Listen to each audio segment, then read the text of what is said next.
বাজেটে একমাত্র বিশাল battery backup, ১০০ ঘন্টার মিউজিক প্লেব্যাক টাইম ক্লেম করে রীতিমতো ঠান্ডায় গরমের উত্তাপ ছড়াচ্ছে আইস প্রাইম প্রো। এই নামটা আপনার পরিচিত মনে হতে পারে, কারণ হচ্ছে এর প্রেডেসেসর আইস প্রাইমের রিভিউ করেছিলাম আমি বেশ অনেকদিন আগে। আর এখন আমার হাতে আইস প্রাইম প্রো চলে আসছে। এক নজরে এই দুটো টিডব্লিউএস এর পার্থক্য দেখলে বোঝা যাবে নতুন প্রো ভেরিয়েন্টে ঠিক কি কি সুবিধা পাচ্ছি আমরা। তো এইবার এটার কেসের শেপে এবং ডিজাইন মেকানিজমের মধ্যে আগের থেকে খুব একটা পরিবর্তন আনা হয় নাই। তবে এটার মধ্যেই আসলে বেশ কিছু চেঞ্জ দেখা যাইতেছে। প্রথমত আমরা কালার কম্বিনেশনের বিষয়টা দেখতে পাচ্ছি।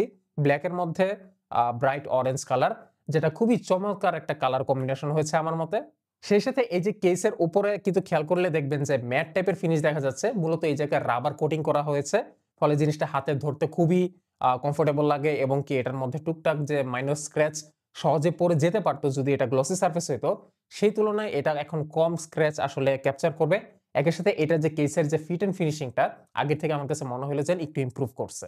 তবে কেসের সামনে যে সুন্দর এলইডি ইন্ডিকেটর লাইটটা দেখতে পাচ্ছেন, এটা যদি ভেতরের মতোই যদি অরেঞ্জ কালার হইতো, তাইলে আমার মনে হয় জিনিসটা আরো একটু বেশি সুন্দর খাপ খাইতো। এনিওয়েজ, কেসের নিচের দিকে কিন্তু আপনারা টাইপ সি পোর্ট পাচ্ছেন চার্জ করার জন্য। বাট এটাতে কোনো রিসেট বাটন নাই, যেটা থাকলে ভালোই হইতো আমার মনে হয়। যাই হোক, ভেতরে যে বাডসটা আপনারা দেখতে পাচ্ছেন, এখানে কিন্তু আবার কোনো রাবার কোটিং করা হয় নাই। এখানে আমরা গ্লসি ফিনিশ দেখতে পাচ্ছি। যেহেতু বাড স্টেমের উপরের অংশটুকু কিন্তু ম্যাট ফিনিশ করে দেওয়া হয়েছে। এগুলো কানে বেশ ভালোই ফিট হয় এবং কমফোর্টেবল লাগে। যদিও জোরে দৌড়ালে কান থেকে খুলে পড়ে যেতে পারে। আর এই বাডস গুলোতে IPX5 ওয়াটার প্রোটেকশন আছে। এর কেসের ভেতরে থাকা ম্যাগনেটস গুলো খুব একটা স্ট্রং না। এটাকে যদি জোরে ঝাঁকি দেওয়া যায়, তাহলে এটা ঢাকনা সমেত খুলে বাডস গুলো উড়ে হারায় যাবে। আর হ্যাঁ, অনলি এই বাডস গুলোই কিন্তু আপনার ব্লুটুথ সুইচটাকে ট্রিগার করবে। অর্থাৎ যখন আপনি কেস থেকে বের করবেন তখন হচ্ছে এটা কানেক্ট হবে। আদারওয়াইজ হবে না। অর্থাৎ ঢাকনা খুললেই কানেক্ট হচ্ছে না। বাই দ্য ওয়ে, এই TWC কিন্তু ব্লুটুথ 5.4 এর সাপোর্ট আছে এবং 45 মিলি সেকেন্ডস এর গেমিং মোডের সাপোর্টও আছে। যদিও গেমিং মোড নিয়ে আপনারা হয়তোবা খেয়াল করবেন, আমি বেশিরভাগ TWS এর ভিডিওতে কোনো কথা বলি না।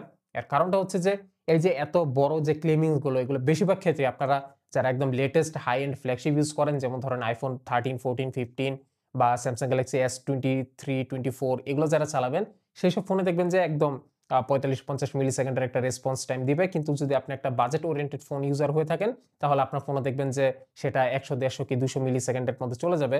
মানে ফর সাম রিজন এই যে শর্ট আ মানে গেমিং লেটেন্সির বিষয়টা, এটা কেন জানি মানে হাই এন্ড ফ্ল্যাগশিপ ডিভাইস গুলো ছাড়া আদার্স ডিভাইস গুলোতে সেভাবে কাজ করে না।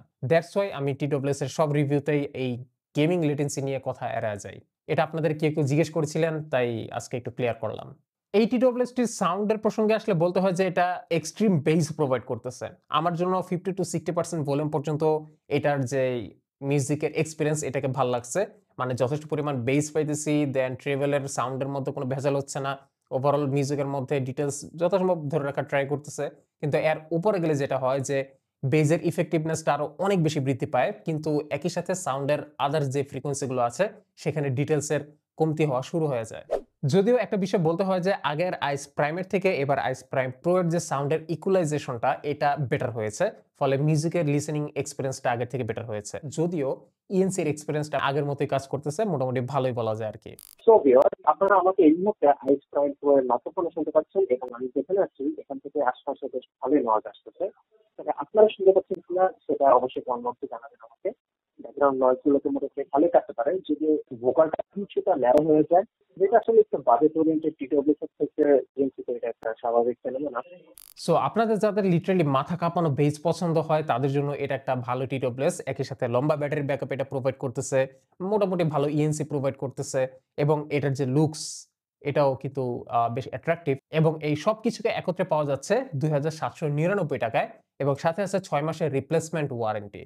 আইস প্রাইম প্রোটা আপনারা পারচেজ করার জন্য কোন ওয়েবসাইটে যাবেন বা কোন লিংকে যাবেন, তার ব্যাপারে কিন্তু ডেসক্রিপশন বক্সে বিস্তারিত দেওয়া আছে। Go check them out.